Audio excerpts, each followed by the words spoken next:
1720 muncul virus Marshall.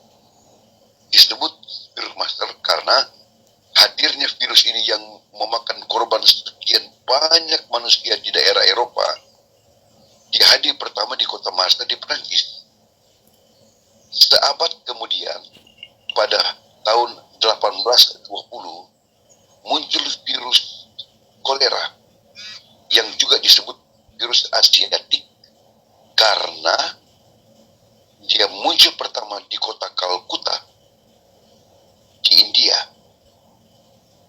100 tahun kemudian muncul virus Spanyol yang juga memakan begitu banyak korban. 100 tahun kemudian, di tahun 2020, muncul virus corona. Artinya, dalam siklus 100 tahun, dari 4 abad yang lalu, muncul virus yang menakutkan dan memakan korban. Coba kita lihat, misalnya virus kolera yang muncul pada tahun 1820. 200 tahun kemudian, di masa saya masih kecil, isu mengenai penyakit kolera masih ada. Artinya begitu berkepanjangan waktu virus ini muncul. Kita tidak tahu kapan virus corona ini teratasi. Tapi belajar dari apa yang terjadi pada abad-abad yang lalu dengan bermunculan berbagai virus, begitu lama baru dapat diatasi. Kemudian vaksin muncul.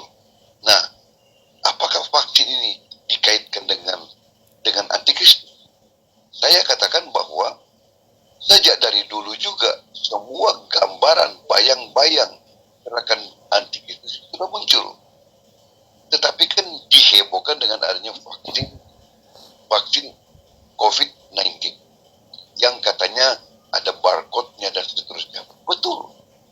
Setiap dus yang berisi tabung vaksin COVID-19 itu memiliki barcode. Menurut keterangan dari para ahli, khususnya dari pemerintah, dari Kementerian Kesehatan, bahwa barcode itu diperlukan untuk memonitor para pemakai.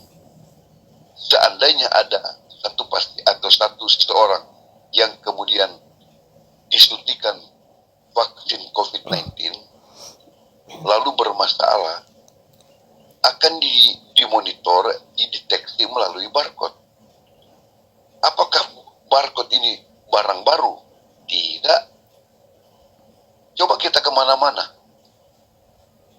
pemakaian barcode ini sudah sangat lazim.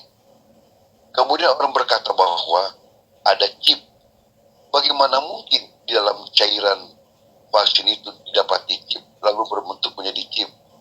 Nah, isu ini sebenarnya adalah isu yang buat bagi saya, isu yang diada-adakan dari sebuah penafsiran yang berlebihan. Tetapi sebagai orang percaya yang sangat memahami semua rencana Allah, apa yang terjadi sekarang ini adalah bagian dari penggenapan firman Allah yang nantinya pada akhirnya nubuatan tentang kehadiran antikristus akan muncul, akan menjadi kenyataan.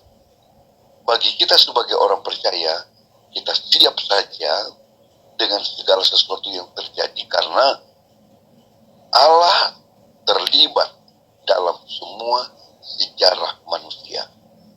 Kita orang percaya, khususnya warga GPDI, tetap berpegang pada firman Allah, tidak dibingungkan dengan segala macam isu, tetapi tetap penuh dengan Roh Kudus. Ya, kebenaran kepada kebenaran, karena Yesus sendiri berkata, apabila dia datang, yaitu pribadi Roh Kudus, dia akan membawa kita, dia akan menghudegos kita, memimpin kita kepada segala kebenaran. Dan kebenaran itu adalah firman Allah, bukan isu manusia.